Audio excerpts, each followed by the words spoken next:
नमस्कार दोस्तों। जय हिंद, वंदे मातरम, जय महाराष्ट्र, जय भीम, सत श्री अकाल, जो बोले सो निहाल, अल्लाह अकबर। आप सबका मेरे इस यूट्यूब चैनल पर स्वागत है और इस वीडियो में भी स्वागत है। आज का यह जो वीडियो है यह अत्यंत महत्वपूर्ण है और ये आपके बड़े काम की चीज़ है। तो यह वीडियो अंत तक देखिए और इस चैनल को सपोर्ट करिए, सब्सक्राइब करिए, लाइक करिए, कमेंट करिए। तो मैं आपको बताने जा रहा था कि पारंपरिक बुद्धिज़्म, पारंपरिक बौद्ध धर्म और अम्बेडकरवाद यानी डॉक्टर बाबा साहब अम्बेडकर प्रेरित जो बुद्धिज़्म है जिसे नवायन कहते हैं और या फिर दलित बुद्धिस्ट मूवमेंट कहते हैं, दलित बुद्धिस्ट मूवमेंट ऑफ इंडिया कहते हैं। तो उसमें क्या फ़र्क है? मतलब डॉक्टर बाबा साहब अम्बेडकर जी की फ़िलोसफ़ी और गौतम बुद्ध जी की फ़िलोसफ़ी, इनमें क्या फ़र्क है और कौन सी ज़्यादा योग्य है? तो इसके बारे में हम आपसे बात करने वाले हैं। और यह जो वीडियो है ये वादग्रस्त हो सकता है किसी किसी के लिए, किसी किसी के लिए वादग्रस्त हो सकता है। तो मैं पहले ही डिस्क्लेमर देना चाहता हूँ कि ये वीडियो जो है मैं एक फ्री थिंकिंग कर रहा हूँ, मैं मुक्त चिंतन कर रहा हूँ। और यह जो समाज है, भारतीय समाज है हमारा, तो उसके विकास के लिए सबसे अच्छा क्या रहेगा,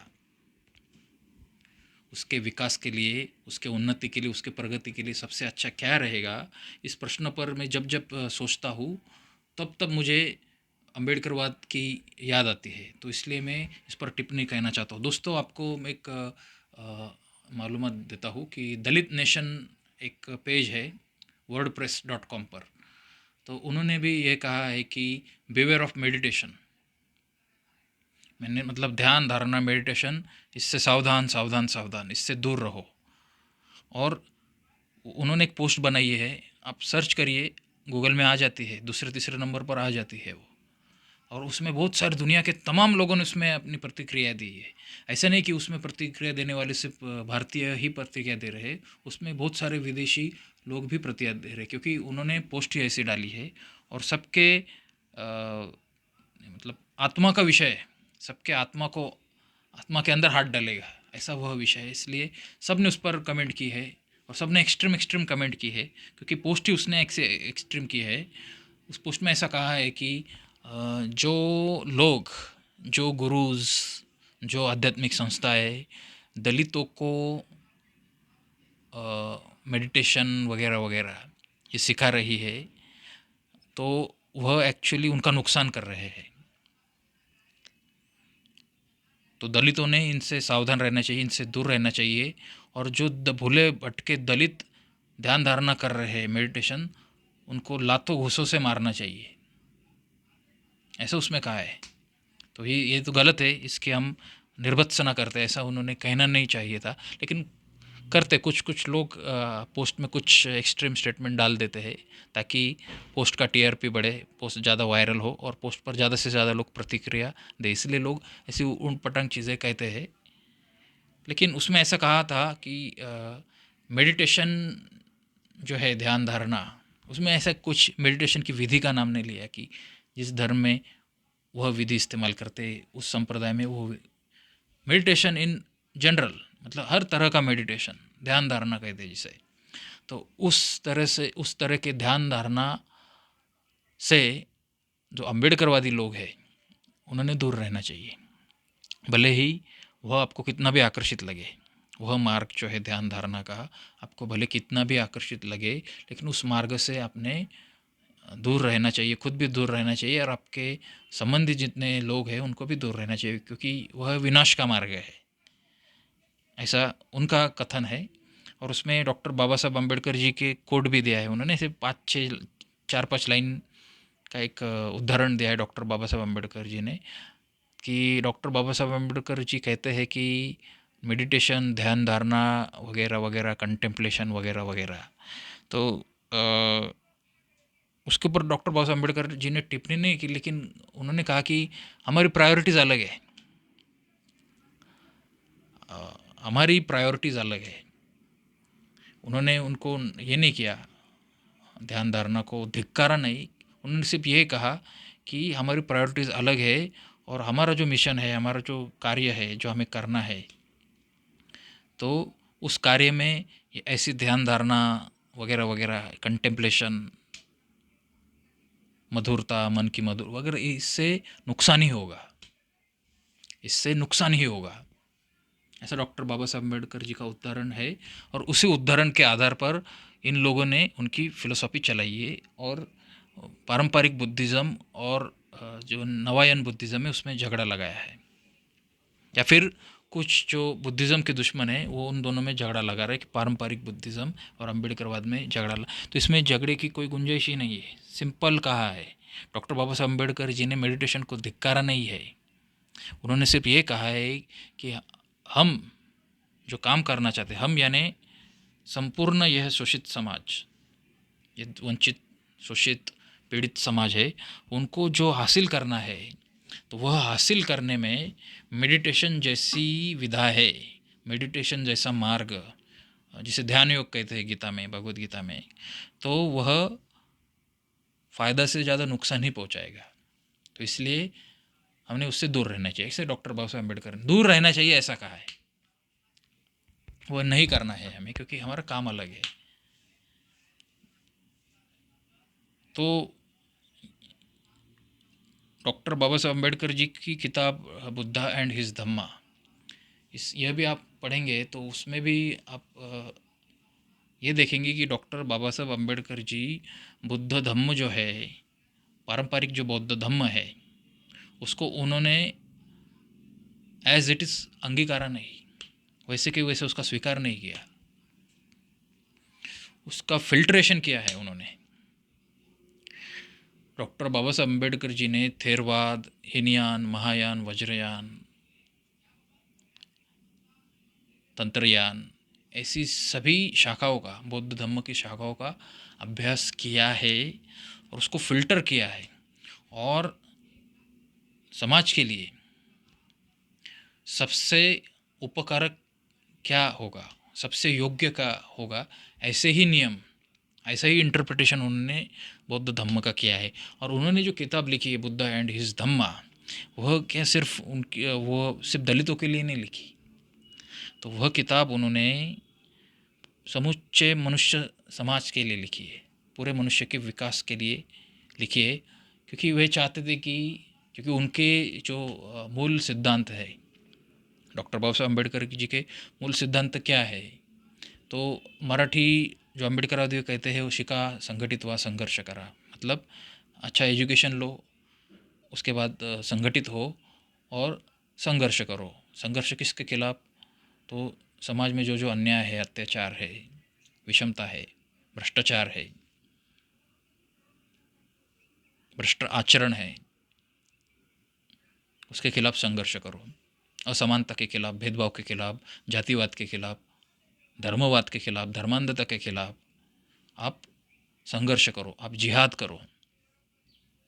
जिहाद इन द पॉजिटिव सेंस, हाँ, कि ऐसी कुप्रवृत्ति का नाश करने के लिए आप अपना सामाजिक कार्य करो, ओके। और वो सामाजिक कार्य न्याय, मतलब लीगल हो, इलीगल कुछ करना नहीं, क्योंकि डॉक्टर बाबा साहब अम्बेडकर जी कायदा और कानून को बहुत ही ज़्यादा तवज्जो देते थे, इसलिए उनको घटनाधिपति कहा जाता है। संविधान, वह दुनिया के सभी संविधानों के ज्ञाता थे डॉक्टर बाबा साहब अम्बेडकर जी, और इसलिए दुनिया के बेहतरीन से बेहतरीन संविधानों में जो जो अच्छा है, जो भारत में इम्प्लीमेंट हो सकता है, उसका उन्होंने अंगीकार करने का संविधान सभा को एक मशवरा दिया था, और उसके ऊपर लोकशाही तरीके से बहुत डिबेट हुई। लगभग 3 साल डिबेट होने के बाद वह संविधान है हमने अंगीकृत किया है, भारतीय जनता ने अंगीकृत किया है। तो ऐसा नहीं है कि संविधान सभा में कि मन में जो आया वो लिख दिया और वो पास हुआ, ऐसा नहीं है। कि जो जो अच्छा था और वो जो डिबेट में भी जो पास हुआ वही संविधान में डाला है, ओके। तो वैसे ही डॉक्टर बाबा साहब अम्बेडकर जी ने बुद्धा एंड हिज धम्मा लिखते वक्त बौद्ध धम्म के विविध संप्रदाय हैं, उन सभी संप्रदायों का भी अभ्यास किया है और उन संप्रदायों का अभ्यास करने के बाद भी उन्होंने बुद्ध धम्म की जो कोर कंसेप्ट है उनको एज इट इज़ स्वीकार नहीं किया है, उनको एज इट इज़ स्वीकार नहीं किया है। हालांकि डॉक्टर बाबा साहब अम्बेडकर कहते कि उनके मास्टर कौन थे, गौतम बुद्ध ही थे, बियॉन्ड डाउट, इसमें कोई दो राय नहीं। डॉक्टर बाबा साहब अम्बेडकर जी के गुरु बुद्ध ही थे, इसीलिए डॉक्टर बाबा साहब अम्बेडकर जी को भी आधुनिक बुद्ध कहा जाता है, क्योंकि बुद्ध को ठीक तरह से समझे वो। और उनका जो बुद्धिज़्म है एक सोशली एंगेज्ड बुद्धिज़्म है। वो समाज से दूर भागना नहीं चाहता कि समाज से दूर जाओ, किसी जंगल में जाओ, गुफा में जाओ, वहाँ पे मेडिटेशन, ध्यान धारणा समाधि करो, या फिर अपने ही विकास के लिए, मानसिक आध्यात्मिक विकास के लिए अपना समय खर्च करो। ऐसे स्वार्थी तत्वज्ञान बाबा साहब अम्बेडकर जी ने नहीं दिया है। डॉक्टर बाबा Saheb Ambedkar social Buddhism, social enlightenment की बात करते हैं, सोशल अपलिफ्टमेंट की बात करते हैं। और शुरुआत उन्होंने एससी समाज, ये जो दलित समाज जो था महाराष्ट्र का, उनसे की। लेकिन यह कार्य है जो हमें और आगे बढ़ाना चाहिए, क्योंकि उनका मिशन सिर्फ एससी के लिए नहीं है। उनका मिशन जो है, उनका जो मार्ग है, उनकी देशना है, तो समुच्च मनुष्य जात के लिए है।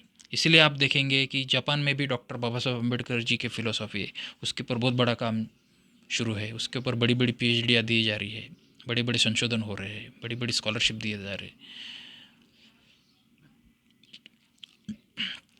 साउथ कोरिया में भी सेउल यूनिवर्सिटी जो है, तो वहाँ भी डॉक्टर बाबा साहब अम्बेडकर जी के विचारों को लेकर बहुत ही अच्छी अच्छी स्कॉलरशिप दिए जा रही है। और डॉक्टर बाबा साहब अम्बेडकर जी के तत्व ज्ञान अभी अभी लोगों को समझ में आ रहा है, अभी अभी लोगों के समझ में आ रहा है। और उनका कहना क्या है कि डॉक्टर बाबा साहब अम्बेडकर जी को पूरा समय नहीं मिला बुद्धिज़्म के ऊपर लिखने के लिए, उनको पूरा समय नहीं मिला, क्योंकि सामाजिक कार्य में वह इतने व्यस्त थे कि उन्हें समय नहीं मिला। और उनके आयु के अंत में, उनके आयुष्य के अंत में वे वह महाग्रंथ जो है बुद्धा एंड हिज धम्मा लिख पाए। तो डॉक्टर बाबा साहब अम्बेडकर जी ने ना सोशल बुद्धिज़्म का स्वीकार किया है, और एनलाइटमेंट ये जो कंसेप्ट है पूरी तरह से नकार दी है। डॉक्टर बाबा साहब अम्बेडकर जी के आइडियोलॉजी के हिसाब से एनलाइटमेंट सब फ्रॉड है, सब फेक है, ऐसा कुछ नहीं रहता एनलाइटमेंट वगैरह। तो आप सुनेंगे तो अरे बाप रे, आपने ये क्या कह दिया, आपने तो बुद्ध धम्म की जो कोर कंसेप्ट है एनलाइटमेंट, उसको ही चैलेंज कर दिया। तो डॉक्टर बाबा साहब अम्बेडकर एनलाइटमेंट को नकारते हैं। ओके, मैंने आपको दलित नेशन की जो पोस्ट है उस पर लिखा था, जो उन्होंने कहा कि जो शोषित, पीड़ित, वंचित समाज के लोग हैं, आपको ध्यान धारणा करते दिखे तो उनको लातों से मारो, गुस्सों से मारो, ऐसा उन्होंने कहा कि उनको और उनको बोलो कि सालो तुम कर क्या रहे हो। डॉक्टर बाबा साहब अम्बेडकर जी ने क्या कहा है, इस चीज़ से दूर रहना है,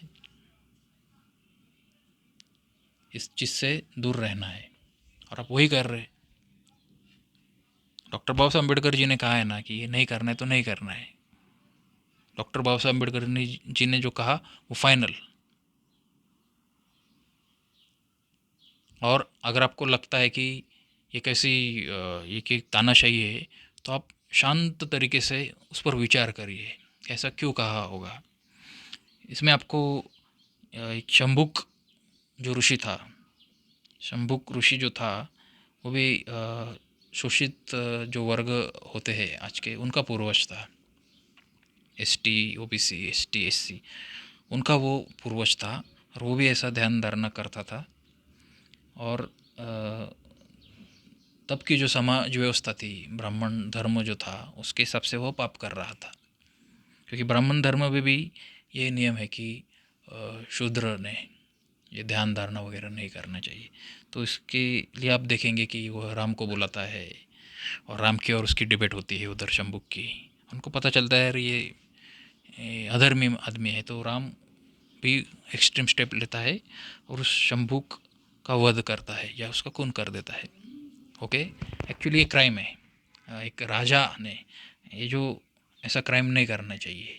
मतलब आप एपिक जो होते हैं, एपिक किसी भी राष्ट्र का जो महाकाव्य होता है, तो वह समाज को नैतिक मूल्य सिखाने के लिए होता है, कायदा कानून सिखाने के लिए होता है। लेकिन ऐसा हम कह सकते हैं bad luck with the Indian mythological scripture that हम लोगों को अन्याय अत्याचार सिखा रहे हैं, अन्याय अत्याचार सिखा रहे हैं विद हेल्प ऑफ माइथोलॉजीज। तो ये नहीं हो सकता, इसलिए लीगली राइट नहीं है, एथिकली राइट नहीं है, sociologically this is not right. Okay, तो ऐसा नहीं। लेकिन ये जो पोस्ट है दलित नेशन वर्डप्रेस की, तो वो उसी कैटेगरी के कि ये जो दलित जो वर्ग है, शोषित गरीब वंचित वर्ग है, तो उसको ध्यान धारणा से दूर रखो। क्यों? क्योंकि डॉक्टर बाबा साहब अम्बेडकर जी का फरमान है। ओके, तो उस पर बहुत सारी कमेंट दी गई है, तो वो भी आप पढ़ो और आपको भी पता चलेगा कि डॉक्टर बाबा साहब अम्बेडकर जी ध्यान धारणा का क्यों विरोध करते थे। वो ध्यान धारणा के विरोधक थे क्या? हम नहीं कह सकते, क्योंकि उसके बारे में उन्होंने कहा है कि अ, हमारा जो कार्य है, हमें जो कार्य करना है, उस कार्य के लिए यह जो विधा है, यह विधि है, वह मारक साबित होगा, नुकसानदायक साबित होगा। इसलिए हमें इन चीज़ों से दूर रहना चाहिए और हमारी प्रायोरिटीज़ अलग है। इसलिए डॉक्टर बाबा साहब अम्बेडकर जी ने ध्यान धारणा इसका विरोध किया है। लेकिन डॉक्टर बाबा साहब अम्बेडकर जी जब धर्मांतर कर रहे थे, धम्म प्रवेश कर रहे थे, धम्म का अंगीकार कर रहे थे, तो धम्म अंगीकार करने से पहले उन्होंने भिक्षुओं से कहा था, बौद्ध धम्म के भिक्षुओं से कहा था कि वे संघम शरणम गच्छामि नहीं बोलेंगे, वो बुद्धम शरणम गच्छामि बोलेंगे, धम्मम शरणम गच्छामि बोलेंगे, लेकिन संगम शरणम गच्छामि नहीं बोलेंगे। क्योंकि डॉक्टर बाबा साहब अम्बेडकर जी के थॉट्स के हिसाब से संघ यह भी एक परजीवी वर्ग है। जैसे ब्राह्मण है भारत में, यह जैसे परजीवी वर्ग है, उनके उत्पन्न का साधन क्या है? भिक्षा मांगना।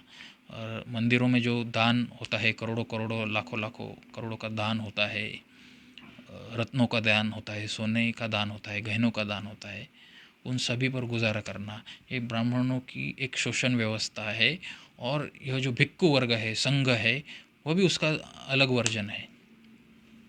तो डॉक्टर बाबा साहब अम्बेडकर जी भिक्षुकी के खिलाफ थे। डॉक्टर बाबा साहब अम्बेडकर जी भिक्षुकी के खिलाफ थे। उन्होंने वो कहना चाहते हैं कि भिक्षु बनना यानी अपने टैलेंट का नुकसान करना। यही टैलेंट आप समाज के विकास के लिए लगाओ। इसलिए समाज शास्त्र में उतरो, सोशल सर्विस में उतरो। आपकी एनर्जी, आपकी टैलेंट, आपका धन, आप एटलीस्ट पॉलिटिक्स में उतरो ना। आपको सोशलिज्म नहीं अच्छा लगता, सोशल सर्विस आपको नहीं करनी है, तो पॉलिटिक्स में उतरो, राजकीय क्षेत्र में उतरो, नेता बनने की कोशिश करो, नेता बनो, वो भी अच्छा होगा, उससे फ़ायदा ही होगा। लेकिन भिक्खु कभी मत बनो। भिक्खु बनना यानी डॉक्टर बाबा साहब अम्बेडकर जी के थॉट्स, उनकी जो देशना है, उससे गद्दारी करना।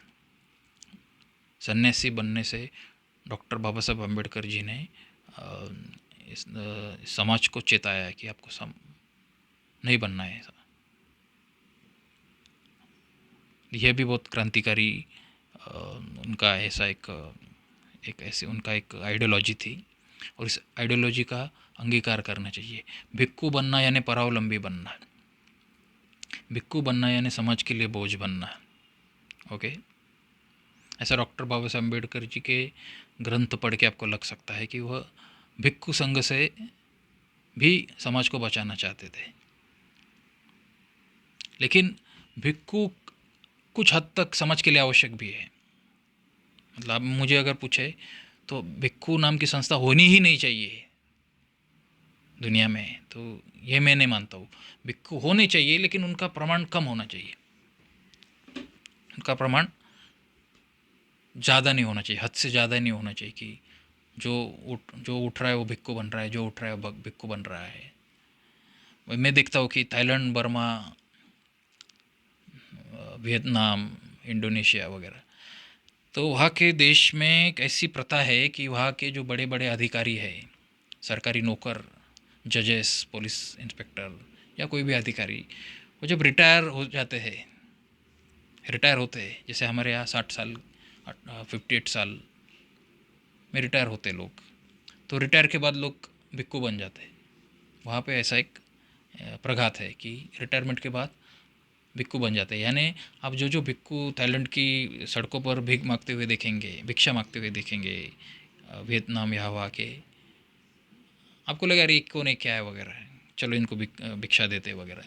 लेकिन आपको मालूम नहीं कि वो अभी कुछ साल पहले एक बहुत बड़े अधिकारी थे, बहुत बड़े जज थे। बहुत सारे लोगों को उन्होंने फांसी पर लटकाया है, बहुत सारे अपराधियों को उन्होंने जेल में भिजवाया है। ऐसे बड़े बड़े मातब्बर खिलाड़ी पॉलिटिक्स के और समाज के, वे अभी भिक्खु बन गए। तो वहाँ पे ऐसा एक प्रघात है। और एक्चुअली उनके जो पेंशन का वो क्या करते हैं ये मुझे भी मालूम नहीं है, क्योंकि पेंशन तो मिलती है, जो जज वगैरह सरकारी जितने भी अधिकारी सेवानिवृत्ति के बाद उनको पेंशन मिलती है। तो उस पेंशन का वे भिक्खु लोग क्या करते हैं, वो धम्म के लिए दान करते हैं या उस पेंशन का अपनी जीविका के लिए इस्तेमाल करती है। अगर वो उनके जीविका के लिए इस्तेमाल करते होंगे तो बुद्ध धम्म के जो ट्रेडिशनल नियम है तो उससे वो गद्दारी करता है, ऐसा मुझे कहना पड़ सकता है। क्योंकि ट्रेडिशनल नियम क्या है भिक्खु संघ का कि पोजीशन नहीं होना चाहिए, किसी संपत्ति का, किसी एसेट का पोजीशन आपके पास नहीं होना चाहिए। आपको अगर मुक्त होना है, liberation of soul, liberation of अनत्ता, अनत्ता को अगर पाना चाहते हैं, लिबरेशन पाना चाहते हैं, एनलाइटमेंट अगर होना चाहते हैं, तो किसी भी वस्तु पर आपकी मालिकियत नहीं होनी चाहिए, हर चीज़ से आप मुक्त होने चाहिए। ऐसा कहना नहीं चाहिए कि ये चीज़ मेरी है। एक पेन भी होगा आपके खीसे में, आपके बैग में, तो वह उसकी मालिकियत नहीं होना चाहिए आप, क्योंकि आपका मन उसमें अटकता है, आपका मन उसमें अटके रहता है। तो ऐसी एक ट्रेडिशनल फिलोसफी है। तो अगर वे भिक्खु अगर अपने पेंशन का इस्तेमाल कर रहे होंगे अपनी चरितार्थ के लिए, तो पारंपरिक बौद्ध धम्म के हिसाब से वे गलत कर रहे हैं। क्योंकि भिक्खु का नियम ऐसा है कि उन्होंने सिर्फ भिक्षा मांग कर ही खाना है, खरीद कर नहीं खाना है। भिक्षा से जो मिलेगा वही खाना है, जैसा हो, सड़ा हो, गला हो, जो कुछ हो वही खाना है। और कुछ ऐसे भी दिन आएंगे तो खाना नहीं मिलेगा, तो उसकी भी आपको तैयारी होनी चाहिए। और कुछ ऐसे दिन आएंगे क्योंकि आपको बहुत अच्छा अच्छा खाना मिल सकेगा, पंच पकवान आपको मिल सकेंगे, तो उसके बाद भी आपको अति आहार नहीं करना है। आपके पास ज़्यादा आहार हो तो दूसरे भिक्खु जिसके पास नहीं है वो आप दे सकते हैं, शेयर कर सकते हैं, लेकिन भिक्षा मांग कर ही खाना है, मांग कर ही खाना है, ऐसा नियम है भिक्खु संघ का पुराना नियम। तो ये नियम क्यों बनाए गए होंगे, तो वह ज़माना ही अलग था। अगर इस ज़माने के हिसाब से देखेंगे तो हम कहेंगे अरे साला क्या है, कैसे हो सकता है। लेकिन उस ज़माने के हिसाब से अगर देखेंगे तो वह शायद सही हो सकता है। और इसका इसके पीछे क्या प्रिंसिपल होगा, तो इसके पीछे सोच ऐसी होगी कि मांग कर खाने से आप अनत्ता को प्राप्त होते हैं। क्योंकि मांग कर खाने से, भिक्षा मांगने से, यानी भीख मांगने से आपका अहंकार का नाश होता है, आपके अहंकार का नाश होता है और आपके जितने स्कंद है वह मुक्त हो जाते हैं। यानी पोजीशन का जो नियम है कि आपको पोजीशन नहीं करना है, तो एक एक पोजीशन आपका छूटता जाता है। और आपको भिक्षा मिल रही है रोज, या फिर मिल रही है, मतलब कुछ अच्छी तरह से भिक्षा मिल रही है, तो इसका मतलब ये भी होगा कि नियति या फिर निसर्ग आपके बाजू में है। नियति या निसर्ग ही आपको ज़िंदा रखना चाहता है, इसलिए आपको एक आध दो दिन का अपवाद अगर छोड़ दिया तो भिक्षा बराबर मिलती है।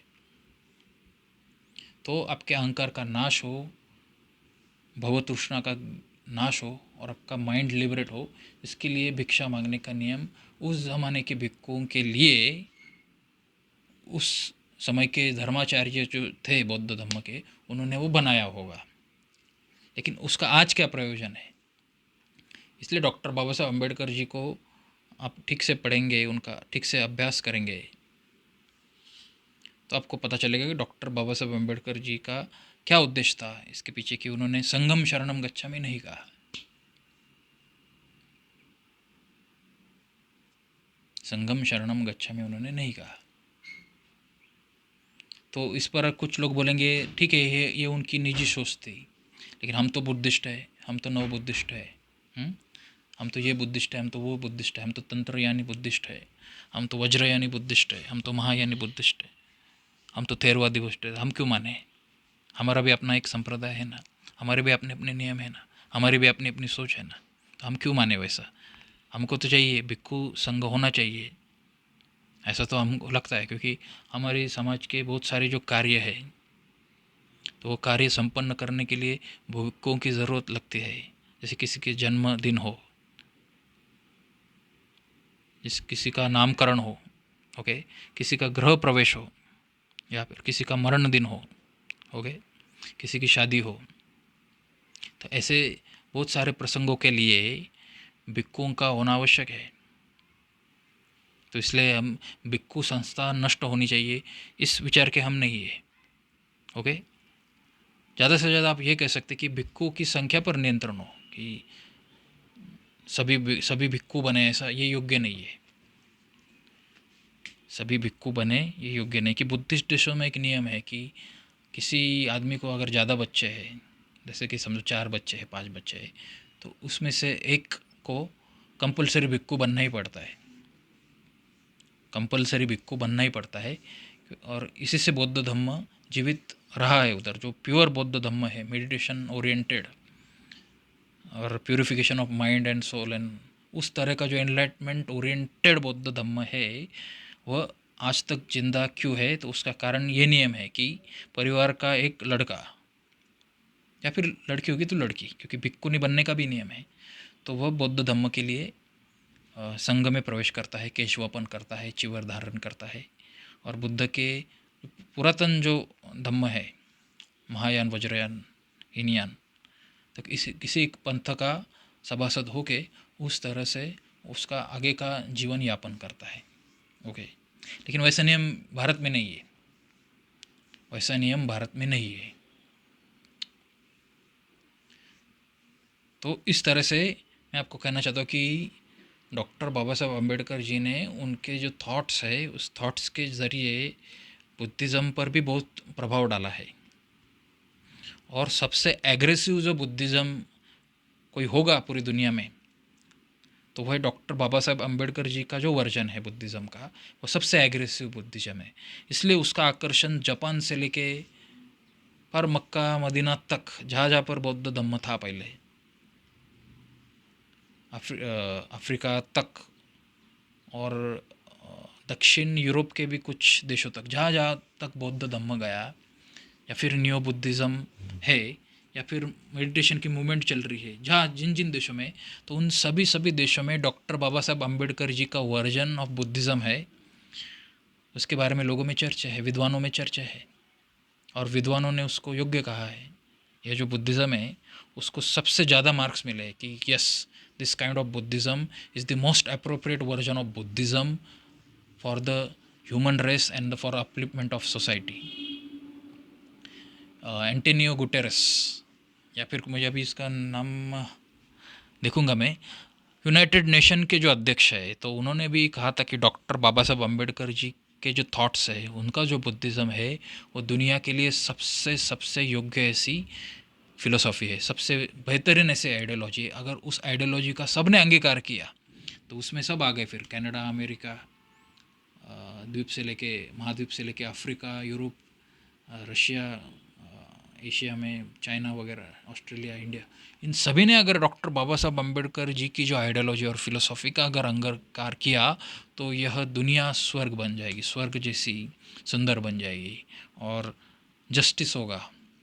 आज की जो दुनिया है उसमें जस्टिस नहीं है।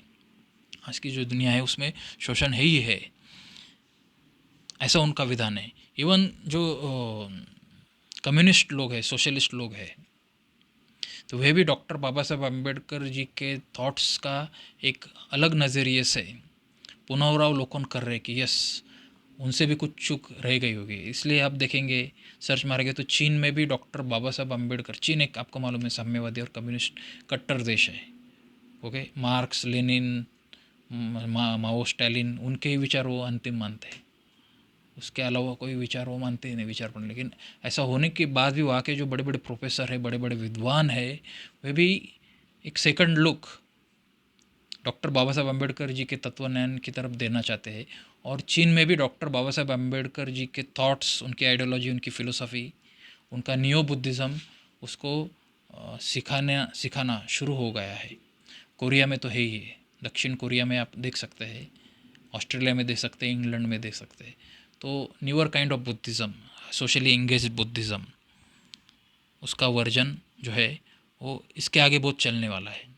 और मैं तो कहता हूँ जापान से लेकर फार यूरोप तक जहाँ जहाँ पे बुद्धिज़्म है, तो वे सब एक ना एक दिन डॉक्टर बाबा साहब अम्बेडकर जी का वर्जन ऑफ बुद्धिज़्म है उसका स्वीकार करेंगे, क्योंकि वह बुद्धिज़्म सभी एंगल से अगर देखेंगे, not only from the eyes of spirituality, सिर्फ स्पिरिचुअलिटी के एंगल से नहीं देखना है, अलग अलग एंगल से देखो, सोशियोलॉजी के एंगल से देखो, ह्यूमन डेवलपमेंट के एंगल से देखो, एनिहिलेशन ऑफ द कास्ट के एंगल से देखो, annihilation of the racial injustice के एंगल से देखो, एनिहिलेशन ऑफ द पॉवर्टी के एंगल से देखो, ओके, रेसिज्म के हिसाब से देखो। इन सभी सामाजिक बुराइयों और सामाजिक शैतानों का अगर आपको नाश करना हो तो उसके लिए सिर्फ और सिर्फ डॉक्टर बाबा साहब अम्बेडकर जी का जो फिलोसॉफी, उनके जो थॉट्स है और उनका जो दिया हुआ संविधान है, उसका अंगीकार करना और उसके नियमों को पूरे दुनिया में आम करना, सभी दुनिया के लोग उसको फॉलो करें। ऐसा जब होगा तब ये दुनिया स्वर्ग बनेगी। तब जो उटोपियन जो कंसेप्ट है, जो बड़े बड़े फिलोसोफर ने, बड़े बड़े कवियों ने सदियों से गाई है, सदियों से लिखी है, सदियों से उसका बखान किया है, तो वह यूटोपिया पृथ्वी पर उतारने के लिए डॉक्टर बाबा साहब अम्बेडकर जी का तत्वज्ञान ही सबसे महत्वपूर्ण साबित होगा। यह मेरा कथन है। आपको लगता है अमेरिका में सब खुशहाल है, सब बढ़िया, क्या बढ़िया देश है, उनको क्या ज़रूरत है डॉक्टर बाबा साहब अम्बेडकर जी के थॉट्स का अंगीकार करने की? आफ्टर डॉक्टर बाबा साहब अम्बेडकर ये ज्ञानी कहाँ से बने? इंग्लैंड और अमेरिका में पढ़कर ही तो डॉक्टर बाबा साहब अम्बेडकर ज्ञानी बनना, तो खुद अमेरिका और खुद इंग्लैंड को डॉक्टर बाबा साहब अम्बेडकर जी के थॉट्स पर उनकी फ़िलोसॉफी फॉलो करने की क्या ज़रूरत है? ऐसा आपको लग सकता है, लेकिन आपका यह लगना दूषित है। आपका यह लगना दूषित है कि डॉक्टर बाबा साहब अम्बेडकर जी का जो मार्ग है वह सम्यक मार्ग है। डॉक्टर बाबा साहब अम्बेडकर ना पूंजीवाद के समर्थक है, ना साम्यवाद के समर्थक है। डॉक्टर बाबा साहब अम्बेडकर जी के जो तत्वज्ञान है, ना वह राइट तत्वज्ञान है, ना वह लेफ्ट का तत्वज्ञान है। डॉक्टर बाबा साहब अम्बेडकर जी का तत्वज्ञान है वो यथार्थ का तत्वज्ञान है। तो इसलिए ऐसा नहीं कि अमेरिका में कोई सामाजिक बुराई नहीं है, अमेरिका में सबसे ज़्यादा रेसिज्म है।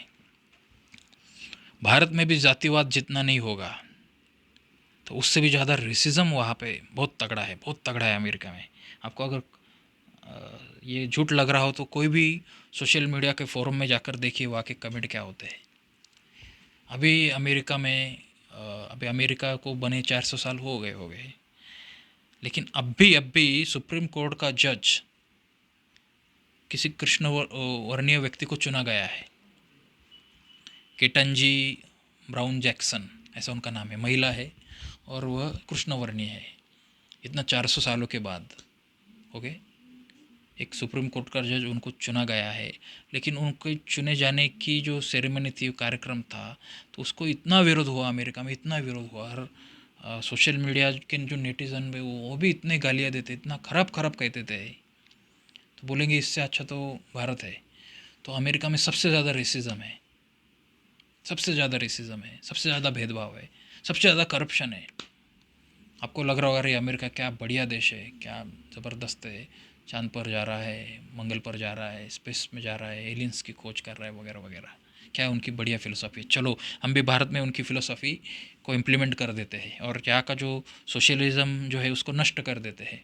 ओके, बाबा साहब अम्बेडकर जी का तत्वज्ञान बदल देते हैं जो संविधान में एम्बेडेड किया गया है। ऐसा आपको लग सकता है जोश में आकर, लेकिन अगर आप लॉन्ग टर्म का सोचेंगे तो आपको वो गलत लगेगा। अमेरिका विनाश के कगार पर है कि अमेरिका की पूर्ण जो कैपिटलिस्टिक जो सिस्टम है वह कोलैप्स होने के कगार पर है, और ऐसा पहले भी हुआ है। इकोनॉमिक स्लोडाउन क्यों आते हैं, मंदियाँ क्यों आ रही है, ओके,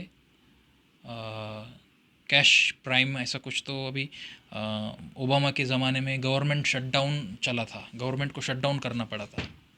ओके, तो ऐसे बहुत सारी सामाजिक कुरीतियाँ हैं अमेरिका में,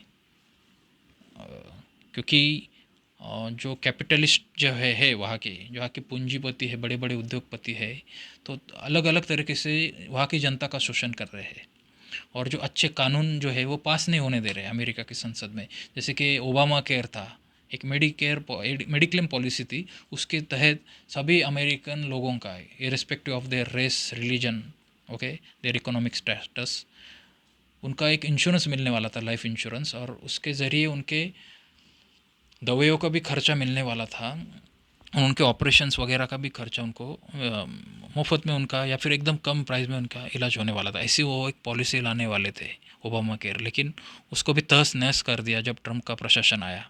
ओके, पेंशन फंड का भी वहाँ पे ऐसा ही है।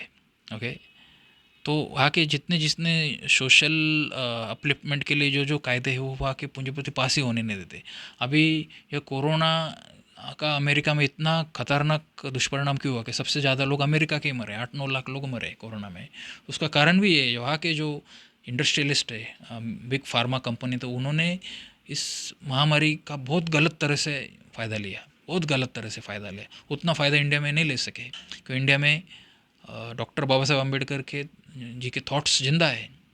और आपने देखा होगा कि कोरोना के मरीज़ों का भारत में सरकारी अस्पतालों में मुफ्त इलाज हुआ। जो इलाज करने के लिए 20-20, 25-25, 30-30 लाख खर्चा आता था, वह भारत में मुफ्त में हुआ है। 100-150 लोगों का नहीं, लाखों लाखों लाखों लोगों का, करोड़ों लोगों का इलाज मुफ्त में हुआ है भारत में। क्यों हुआ है? संविधान, डॉक्टर बाबा साहब अम्बेडकर लिखित संविधान, उनका विजन। तो उनके विजन के कारण उन्होंने जो नियम बनाए, घटना में घटना समिति ने जो नियम बनाए हैं, उसके तहत सभी भारतीयों को उनके आरोग्य का जिम्मा ये सरकार का है। ओके, यह अमेरिका में नहीं है। तो इसलिए अमेरिका में कोरोना के वजह से बहुत अफरा तफरी मची, बहुत नुकसान हुआ, और ये जो कैपिटलिस्ट लोग हैं, राइट विंग लोग हैं, या फिर फार्मास्यूटिकल माफिया है, उनकी जो काली बाजू है वो दुनिया के बहुत नज़र में आई। तो ऐसी बहुत सारी सामाजिक कुरीतियाँ हैं, और ऐसी खतरनाक खतरनाक सामाजिक कुरीतियाँ हैं अमेरिका में, जिसका मैं यहाँ पे जिक्र भी नहीं कर सकता हूँ, कि जिक्र करूँगा तो यूट्यूब वीडियो उड़ा देगा। ऐसे सामाजिक विकृतियाँ हैं, तो उस सभी का अगर आपको निपात करना हो, इवन मैं कहना चाहता हूँ, रशिया के बारे में भी कहना चाहता हूँ कि रशिया में सब अच्छा है, ऐसी बात नहीं है। बहुत बुरा चल रहा है रशिया में। ओके, चीन में भी बहुत बुरा चल रहा है, ब्राज़ील में भी बहुत बुरा चल रहा है, लेकिन इन सभी सभी सभी बुराइयों का एक ही उत्तर है कि डॉक्टर बाबा साहब अम्बेडकर संकल्पित जो बुद्धिज़्म है, डॉक्टर बाबा साहब अम्बेडकर जी ने जो नवायन बुद्धिज़्म दिया है, उनके जो नियम है, उसका अंगीकार अगर दुनिया के सभी लीडरों ने किया, और वह वहाँ की शिक्षा प्रणाली में इम्प्लीमेंट हुआ, वहाँ की न्याय प्रणाली में अगर इम्प्लीमेंट हुआ, तो दुनिया को उटोपिया बनाने का जो ख्वाब है, जो कवियों ने, लेखकों ने और विचारवंतों ने सदियों से देखा है, सदियों से पूजा है, वह पूर्ण हो सकता है। ये मैं आपको कहना चाह रहा था। तो डॉक्टर बाबा साहब अम्बेडकर जी का जो बुद्धिज़्म का वर्जन है और पारंपरिक बुद्धिज़्म का वर्जन है, उन दोनों का मकसद एक ही है, दुखों का अंत, मनुष्य के दुखों का अंत, या फिर दुखों का सौम्यकरण करना। लेकिन उनके मार्ग थोड़े से भिन्न है, लेकिन उनका मकसद एक ही है। तो इसलिए मैं आप सभी को कहना चाहता हूँ कि डॉक्टर बाबा साहब अम्बेडकर जी का जो बुद्धिज़्म है, उन्होंने जो बताया है, तो उसका ज़्यादा से ज़्यादा अंगीकार करिए, ज़्यादा से ज़्यादा उसका अभ्यास करिए, उसके ऊपर किताबें लिखिए। ओके, उस बुद्धिज़्म के ऊपर किताबें लिखिए, उस बुद्धिज़्म के ऊपर वीडियो बनाइए, उस बुद्धिज़्म के ऊपर आप ऑडियो पॉडकास्ट बनाइए, ग्रंथ बनाइए, ई बुक्स बनाइए और सर्कुलेट करिए, यूट्यूब पर उसके वीडियो बनाइए। तब ये फैलेगा और उसका जो लाभ सभी लोगों को जो होना चाहिए वह होना शुरू होगा। मैं ये आपको बताना चाह रहा था कितनी देर से। और Maslow's need of hierarchy, Maslow की थ्योरी, आप जो जो मैनेजमेंट पढ़ते हैं तो आपको मॉस्लो का नाम तो मालूम ही होगा कि मॉस्लो ने एक मॉडल दिया है मनुष्य के विकास का, कि मनुष्य, उन्होंने एक पिरामिड का एक स्ट्रक्चर दिया है, मॉस्लोस नीड ऑफ हायरार्ची। आप सर्च करिए, आपको पता चला कि मनुष्य की क्या क्या ज़रूरतें होती है। Psychological need, basic needs, okay, societal needs, real needs and the self actualisation. मतलब जिस मनुष्य की बेसिक नीड पूर्ण हो, अन्न वस्त्र निवारा, अन्न वस्त्र और मकान, ये अगर जिस व्यक्ति की यह बेसिक ज़रूरत है, यह ज़रूरत जब तक पूरी नहीं होती तब तक उसकी आगे की जो ज़रूरत है उस पर जंप लेना ये समाज के लिए अच्छा नहीं होगा। तो अन्न वस्त्र और मकान के बाद, रोटी कपड़ा मकान के बाद अगली ज़रूरत क्या है व्यक्ति की? तो यह होने के बाद अगली ज़रूरत होती है व्यक्ति की एक परिवार की। ओके, सोसाइटल नीड्स होती है, मतलब उसको समाज से प्रेम चाहिए होता है, समाज से आदर चाहिए होता है, समाज से सम्मान चाहिए होता है। ये उसकी अगली नीड है। ओके, और वो नीड उस स्टेज पे पूरी भी होती है, क्योंकि जो व्यक्ति अपने आप खुद को साबित करता है, रोटी कपड़ा और मकान में पर महारत हासिल करता है, तो उसको वह इज़्ज़त मिलने मिलने लग जाती है और उसका जो अगले का स्टेज है उस स्टेज पर वो आता है। ओके, उसके बाद वो जो सोसाइटल नीड भी जिस व्यक्ति की पूर्ण होती है, तो उस व्यक्ति को एक अलग प्यास लगती है, अलग तरीके की एक नीड उसके अंदर पैदा होती है। वो कहता है कि मुझे एक सत्ता चाहिए, मुझे पावर चाहिए, क्योंकि ठीक है मुझे जो चाहिए था वो मिल गया, पैसा मिल गया, बीबी बच्चे हो गए, ओके, इज्जत भी मिल रही है, लेकिन इससे भी मुझे कुछ आगे का चाहिए। क्या है? मुझे पावर चाहिए। तो फिर वह कॉरपोरेटर, नगर सेवक बनने की कोशिश करता है, आमदार बनने की कोशिश करता है, एमएलए बनने की कोशिश करता है, सांसद बनने की कोशिश करता है। ओके, और जो व्यक्ति पहले से सांसद है, अनेक सालों से सांसद है, बहुत बार मुख्यमंत्री रह चुका है, उसके अंदर भी एक ख्वाहिश पैदा होती है कि नहीं, अभी मुझे इस देश का प्रधानमंत्री बनना है। ओके, जो व्यक्ति भूखा है, जो व्यक्ति भूखा है, जिसके पेट में रोटी नहीं, जिसके बदन पर कपड़ा नहीं, जिसको रहने को मकान नहीं, वो अगर डायरेक्ट सांसद बनने की अगर कोशिश करे तो उसको आप क्या कहेंगे? पागल नहीं कहेंगे? तो वैसा ही है ये भारत का जो समाज है, खास करके शोषित वंचित दलित जो समाज है, अभी भी इस पिरामिड के पहले पायदान पर है। उनके जो बेसिक जो नीड्स है, रोटी कपड़ा और मकान, वही पूरे नहीं हुए हैं। वही नीड पूरे करने में उनकी ज़िंदगी खप रही है।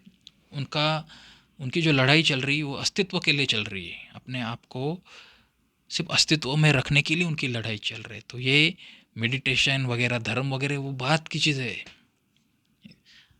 जब मॉस्लो की नीड ऑफ थ्योरी का ये करेंगे अभ्यास, तब पता चलेगा आपको कि डॉक्टर बाबा साहब अम्बेडकर जी मेडिटेशन, स्वर्ग नरक, ओके, इसको क्यों विरोध करते थे, तब आपको पता चलेगा।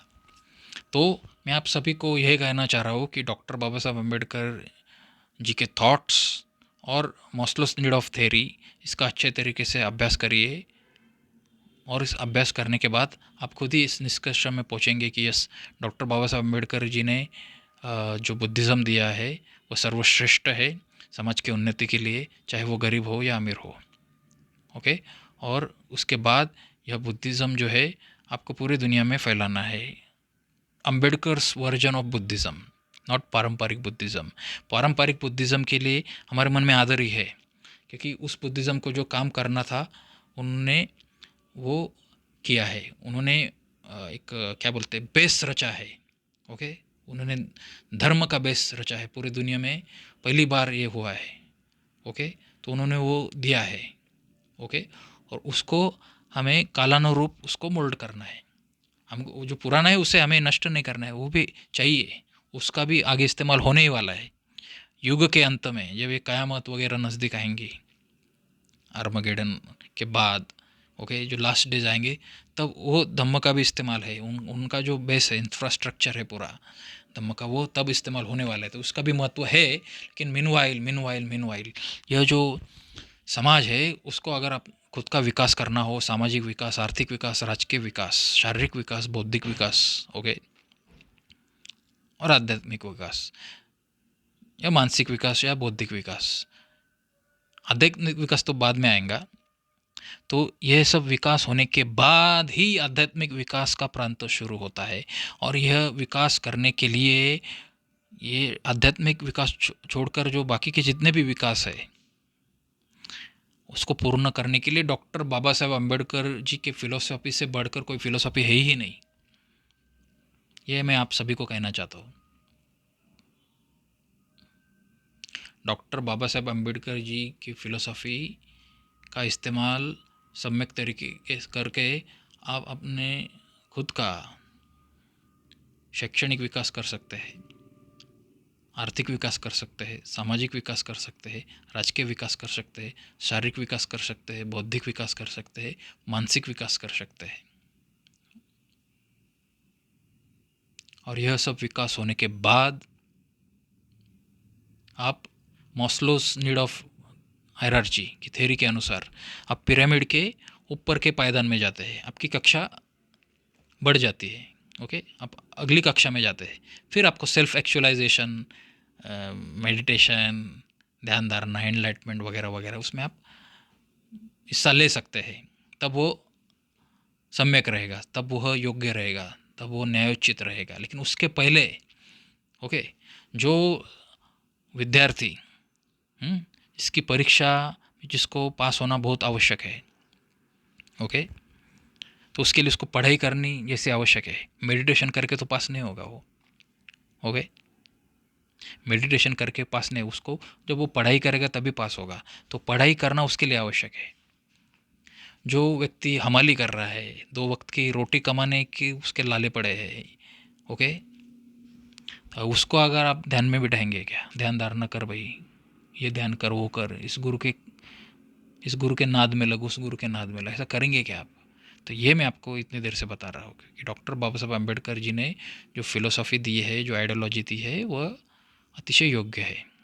क्योंकि वह फिलोसॉफ़ी बनाने के लिए डॉक्टर बाबा साहब अम्बेडकर जी का जितना ज्ञान है, उनकी डिग्रियाँ देखो आप, उस डिग्रियों का सब ज्ञान का इस्तेमाल किया गया है। तो not only in the eyes of philosophy के अंग से नहीं, पॉलिटिक्स के एंगल से भी, सोशियोलॉजी के एंगल से भी, इकोनॉमिक्स के एंगल से भी, कॉन्स्टिट्यूशनल एंगल से भी, एथिकल एंगल से भी, अगर आप देखेंगे कि डॉक्टर बाबा साहब अम्बेडकर जी का मेडिटेशन के लिए विरोध करना एक बहुत ज़बरदस्त योग्य ऐसी बात थी। ये मैं आपको इतने देर से समझाने की कोशिश कर रहा हूँ। तो इसलिए इस वीडियो को मैं अभी यहाँ अंत देना चाहता हूँ। वैसे यह विषय बहुत बड़ा है, मेरे दूसरे वीडियोज़ में भी मैंने कहा है, वो वीडियो भी आप देखिए, बहुत बढ़िया वीडियो है। आप सच्चा अम्बेडकरवादी कौन? सच्चा अम्बेडकरवादी किसे कहते हैं? जो जय भीम के नारे लगाते हैं वो सच्चा अम्बेडकरवादी है? जो ब्राह्मणों को गालियाँ देता है, ब्राह्मणों को कोसता है, ब्राह्मणों ने ये किया वो किया, क्या वो अम्बेडकरवादी है? जो देवी देवताओं को गालियाँ देता है, हिंदू धर्म को गालियाँ देता है, वो अम्बेडकरवादी है क्या? तो ऐसे सैकड़ों प्रश्नों का उत्तर आपको उस वीडियो में मिलेगा। उस वीडियो की लिंक मैं यहाँ नीचे या ऊपर डालने की कोशिश करूँगा, तो वह वीडियो भी आप अवश्य देखिए। इस वीडियो से वह वीडियो जुड़ा है, और अम्बेडकरिज़म से निगड़ित जो जो भी वीडियोज़ है मेरे, वो आप सभी देखिए, क्योंकि मेरा एक प्रयास ऐसा रहता है कि मैं हमेशा कुछ नया बताने की कोशिश करता हूँ कि समाज कार्य में जितने जो विचारक है वो वही चीज़ें बार बार बताते हैं, वही चीज़ें, आप बोर हो जाते हैं। तो मेरा वैसा नहीं, मैं अलग अलग चीज़ें बताने की कोशिश करता हूँ। इसलिए मैं आप सभी को दरख्वास्त करना चाह रहा हूँ कि समाज शास्त्र के जितने प्रेमी हैं और मनुष्यता पर जो भी लोग काम कर रहे हैं, तो उन लोगों को मैं दरख्वास्त करूँगा कि मेरा ये जो चैनल है उसको आप सब्सक्राइब करो, वीडियोस को लाइक करते जाओ, शेयर करते जाओ और कमेंट सेक्शन में रिलेटिव प्रश्न पूछते जाओ। ओके, तो इस अपेक्षा के साथ ये आप करेंगे तो मैं अभी इस वीडियो को विराम देना चाहता हूँ। अगले वीडियो में हम अवश्य मिलेंगे ऐसे ही एक नए और महत्वपूर्ण विषय के साथ। तब तक जय हिंद, जय भारत, वंदे मातरम, जय भीम, जय महाराष्ट्र, नमो बुद्धाय।